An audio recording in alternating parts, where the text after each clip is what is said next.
Bonsoir à toutes et à tous. C'est le grand retour de votre émission Jour de match CAL, enregistrée ici à Tournai depuis les studios Chloé TV. Une émission consacrée à la rencontre choc de ce dimanche, la réception du Saint-Jean-de-Luz Olympique Rugby en partenariat avec le Casino de Cap-Verne et Bricomarché Lannemezan.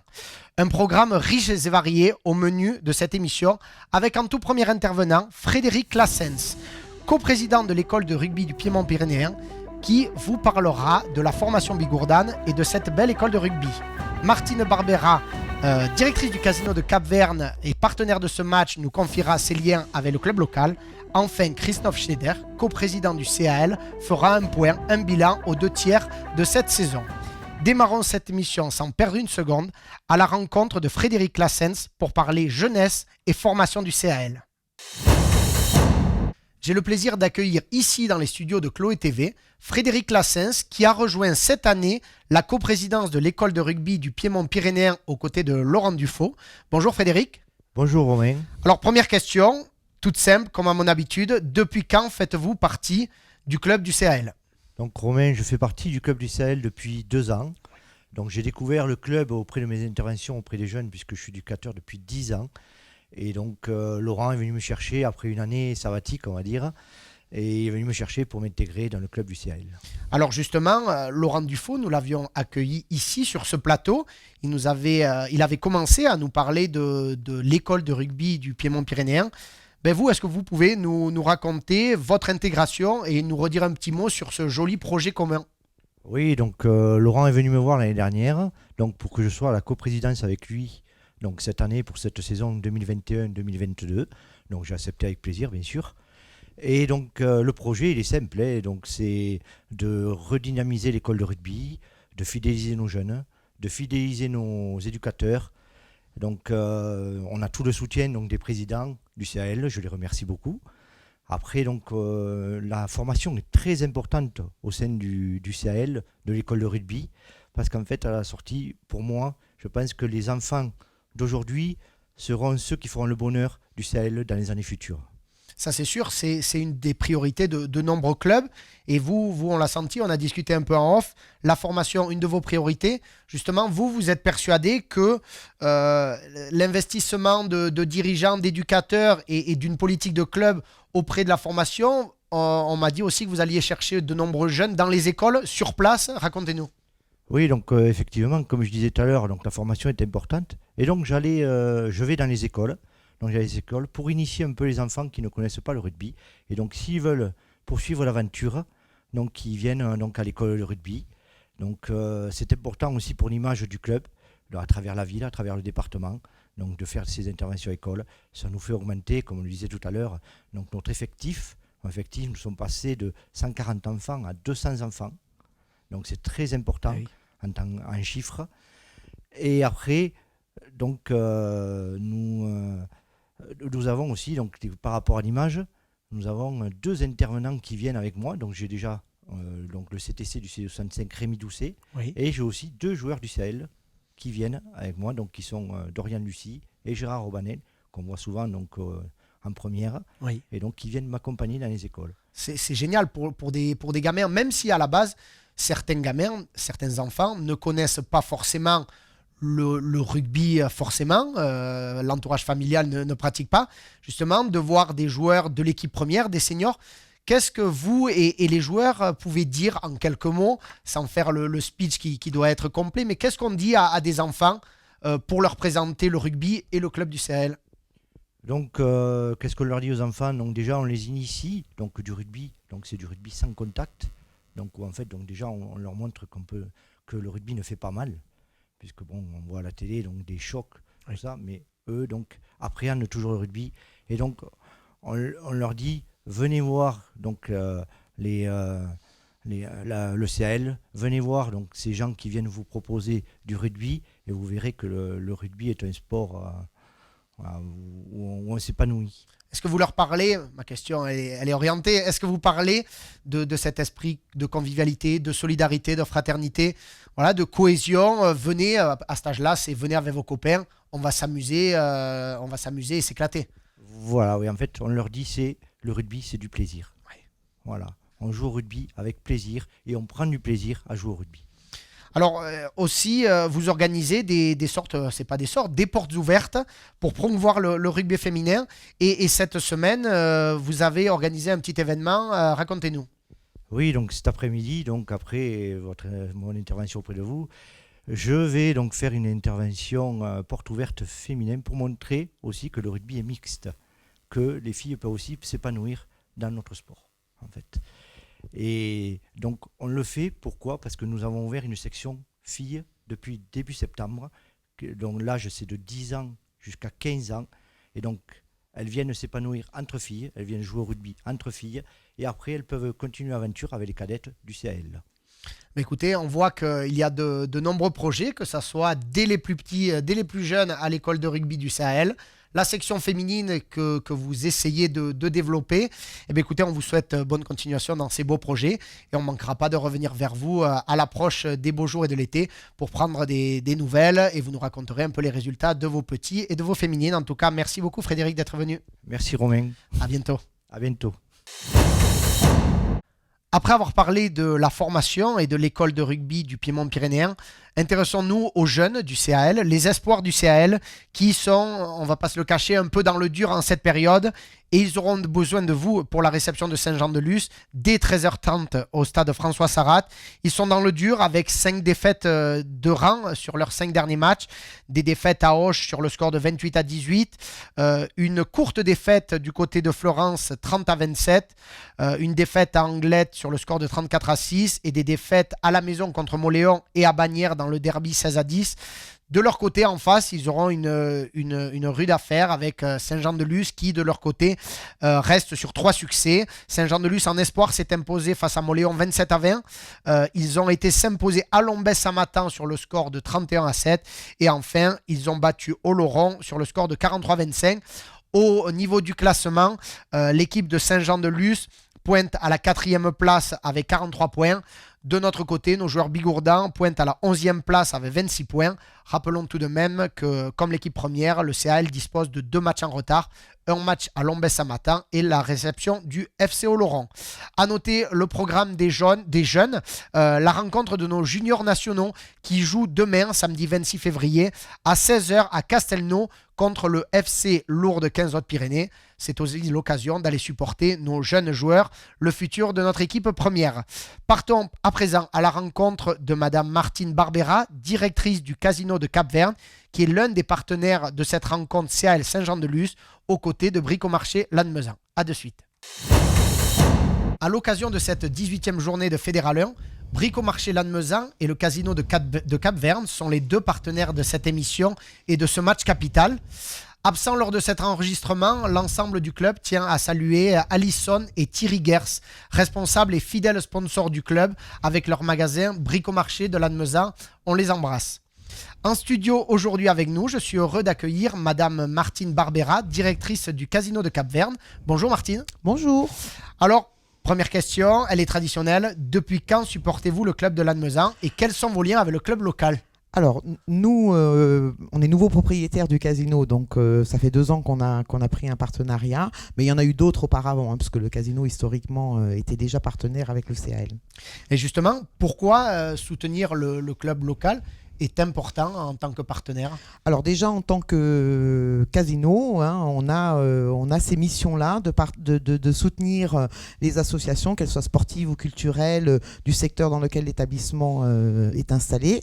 Bon, voilà, on est quand même dans une région de rugby, donc voilà, ça paraissait quand même une évidence de se rapprocher du CAL.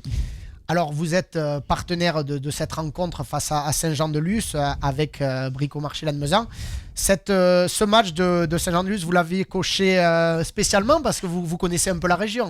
Disons que oui, il y a quand même une petite attache Saint-Jean-de-Luz. C'est une ville dans laquelle j'ai travaillé pendant de longues années dans le secteur des casinos. J'ai démarré dans le secteur des casinos. Donc oui, il y aura un petit goût sympathique sur cette rencontre. Rassurez-nous et rassurez les supporters, vous serez quand même pour les Rouges et Blancs. Bien évidemment, bien évidemment.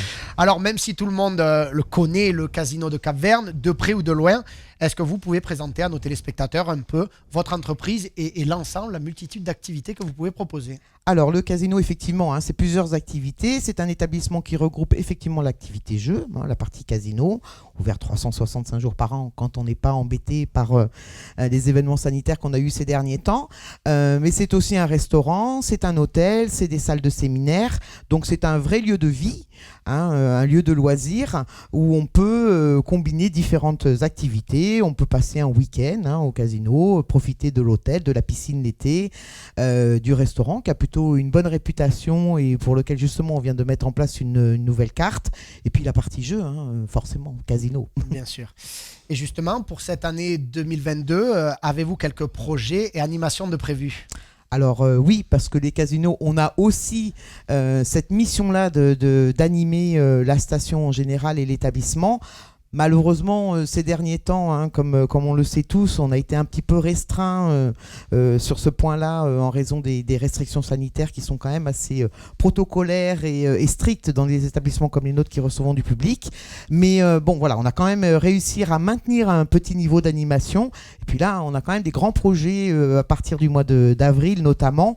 Bon, on ne veut pas trop les dévoiler aujourd'hui. D'abord, on veut garder l'effet de surprise. Et puis, on veut s'assurer qu'on pourra effectivement organiser ces événements à partir du mois d'avril.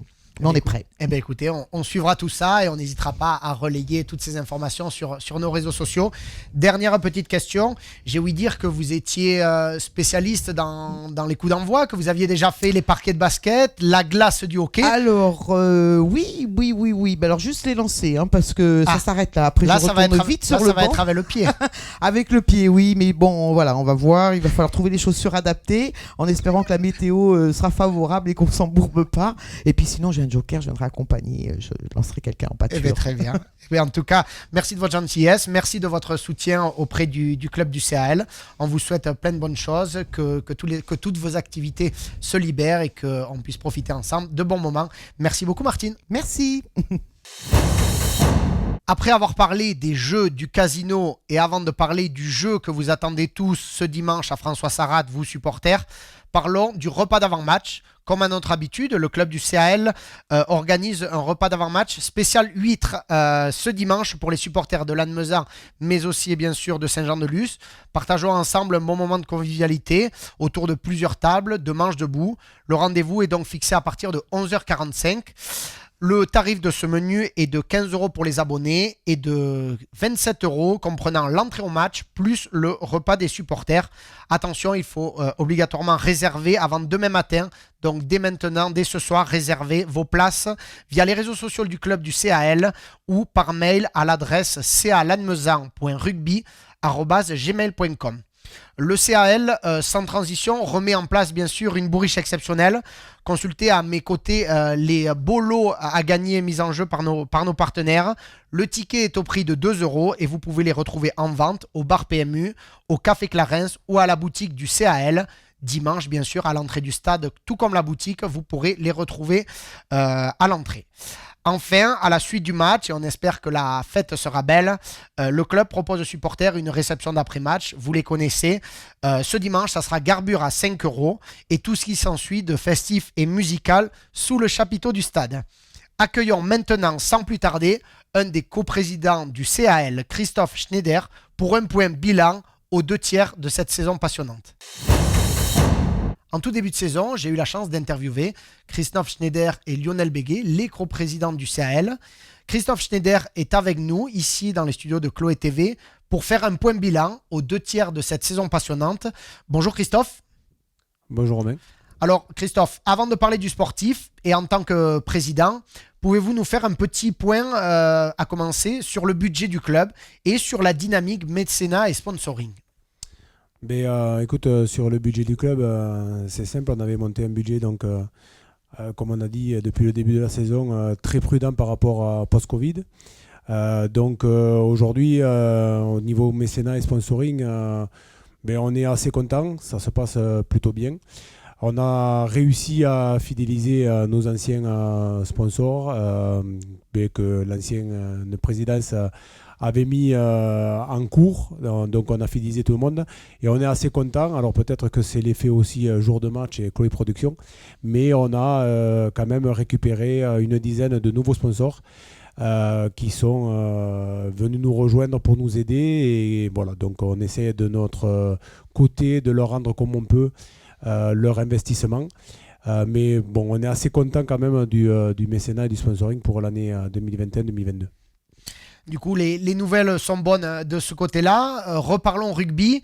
En ce début d'année 2022, les nouvelles du côté du terrain, on va parler de l'équipe première surtout, les nouvelles étaient bonnes avec deux belles victoires, une face à Montléon 19-15 à domicile, une victoire bonifiée sur la côte basque à Anglet 24-6. Comment vous avez vécu ce début d'année avec vos joueurs ? Mais ce début d'année a été bon sur les 2 premiers matchs. Voilà, on avait fait le point à la trêve sur notre début de saison mitigé, on va dire, et on a été quand même très sérieux sur la préparation pendant la trêve. On a aussi, ce qui est important et où ça n'a pas été le cas sur la première partie de saison, récupéré tout notre effectif. Donc la réception de Montléon a été très tendue puisqu'on n'avait pas joué depuis 1 mois et demi. Donc on avait beaucoup d'incertitudes. On s'est retrouvé dans le jeu, dans les fondamentaux. Et après ça s'est confirmé sur le match d'Anglet où on a eu quand même beaucoup de réussite. Mais on a fait aussi ce qu'il fallait pour gagner là-bas, notamment sur la conquête et le jeu, quoi. Je m'en souviens. Puis 2 gros déplacements chez des cadors de la poule, à savoir quand même Florence et Auch. 2 défaites. Quels enseignements pouvez-vous tirer avec le staff et vos joueurs sur ces 2 revers en terre gersoise ? Les bilans sont simples. On n'est pas très très loin de ces équipes-là, mais sur des détails. Notamment de discipline en ce qui concerne surtout Auch la semaine dernière, ou sur des structures de jeu. On est tombé sur des équipes organisées et il nous manque encore ces petits détails pour gagner des matchs de cette importance. C'est dommage parce qu'on sort du bonus défensif 2 fois à la fin, donc on est un peu frustré, mais en tout cas on va se servir de ces défaites pour essayer de ne pas reproduire les mêmes erreurs sur la fin de la saison. Justement, ce qui arrive à François Sarrat, c'est Saint-Jean-de-Luz. C'est une équipe expérimentée de la poule. C'est une équipe qui, d'habitude, vacille entre la première et la 2e place. Ils sont 4e. Vos joueurs sont prévenus. Vous avez gagné là-bas à l'aller. Vos joueurs vont devoir se remettre en ordre de marche pour l'emporter. Oui, on en a parlé hier soir. Donc oui, on s'attend à un gros match. Bon, après Saint-Jean-de-Luz, on les connaît, même s'ils sont 4e. Voilà, après c'est le lot de cette saison, mais ils pourraient être aussi bien second avec l'équipe qu'ils ont, ou premier. C'est une équipe qui joue beaucoup, qui adore le jeu de mouvement. Je pense que sur le match aller, on les a pris sur la conquête et défensivement, où on avait un rideau défensif hyper bien organisé. Voilà, donc on les attend, ça va être un match difficile. Pour nous, la victoire est impérative. Pour la suite de la saison, on voit que le classement est hyper serré. Donc voilà, on va essayer de bien travailler cette semaine, de régénérer tout le monde mentalement aussi, pour faire un gros match dimanche face à Saint-Jean-de-Luz. Dernière question, justement, ce classement, vous l'avez dit, il est très serré. Que pensez-vous de cette poule ? À ce stade de la saison, on l'a dit, on est aux 2 tiers de la saison, il reste 7 journées. Quels sont les objectifs clairs et affichés ? Est-ce qu'ils ont changé par rapport à vos objectifs de début de saison ? Où en êtes-vous ? Mais les objectifs de fin de saison, c'est de gagner un maximum de matchs pour se replacer. Après, c'est une poule hyper compliquée, hyper serrée. Anglet a été gagné pour la preuve à Bagnères qui était très bien en ce moment. Donc tout le monde peut aller gagner chez tout le monde, on l'a dit depuis le début. Maintenant, les objectifs, ça dépendra. On a aussi 2 matchs en retard, donc on verra ce que ça donne sur les matchs en retard. Donc c'est difficile de savoir où c'est qu'on va finir. Maintenant, les objectifs, c'est simple. Nous, on vise la Nationale 2. Voilà. Donc si on arrive, tant mieux. Et si les joueurs veulent s'en donner les moyens avec le staff et les présidents, tant mieux. Maintenant, si on est en Fédéral 1, c'est pas grave non plus. On est à Lannemezan, donc on a des objectifs voilà, que ce soit l'un ou l'autre, nous, de toute façon, on essaiera de faire perdurer le club à ce niveau-là. Voilà, donc les objectifs, oui, la National 2, ça serait bien sportivement, mais la Fédéral 1, ça sera bien aussi. Quoi. Voilà. Bah écoutez, on va déjà voir dimanche avec cette réception de Saint-Jean-de-Luz. Une victoire des deux équipes ferait beaucoup de bien à ces deux effectifs et à tout le club. Et on suivra bien sûr toutes les aventures des Rouges et Blancs jusqu'à la fin de la saison. En tout cas, merci Christophe et on se dit à dimanche. Merci beaucoup, à dimanche. Après ce bilan bien complet du coprésident Christophe Schneider, reparlons du match de samedi dernier. Vous le savez, vos joueurs du CAL se sont inclinés chez le leader, à Auch, sur le score de 19-11. Au niveau des marqueurs de points, Mathias Marciello a inscrit le seul essai côté Bigourdan et Romain Serré a inscrit 2 pénalités, 6 points. Au niveau des statistiques internes au groupe de l'équipe première, on retrouve au niveau des marqueurs d'essai Gonzalo Manso-Moyano et Mesake Baisagale qui dominent le classement avec 5 essais chacun. Tout juste derrière, Thomas Rojo et le capitaine Dani Cazorla en sont à 4 essais. Au niveau des réalisateurs, pas de surprise, les 3 buteurs de l'équipe première, Henry Christian Rust, Romain Serré-Périguin et Christophe Dasque, se partagent la tête, les 3 premières places avec 88 points pour l'ouvreur sud-africain, 50 points pour Romain Serré et 43 points pour Christophe Dasque. Côté Saint-Jean-de-Luz, par rapport à la rencontre de ce dimanche, plusieurs joueurs à surveiller, notamment les 2 demi d'ouverture. Nous verrons dimanche s'ils sont sur le terrain. En tout cas, ce sont les 2 meilleurs réalisateurs de cette équipe basque. Mathieu Belli, 102 points inscrits au compteur, suivi de Clément Otazo, 49 points. Au niveau des meilleurs marqueurs d'essais, le talonneur Iban Iriart Uruti a quant à lui marqué 4 essais. Le plus gros temps de jeu de l'équipe basque est le centre Thomas Dobas, qui a joué plus de 1112 minutes et a été titularisé 15 fois sur 15 matchs joués. Nous vous présenterons d'ailleurs demain des statistiques plus en détail pour voir l'opposition, les oppositions en statistiques. Plein de choses croustillantes à savourer juste avant le match, à 24 h du match de dimanche. C'est déjà la fin de ce tout premier numéro consacré aux réceptions de Saint-Jean-de-Luz ce dimanche. Rendez-vous demain, même lieu, même heure, pour les dernières infos croustillantes à déguster sans modération. Bonne soirée et à demain.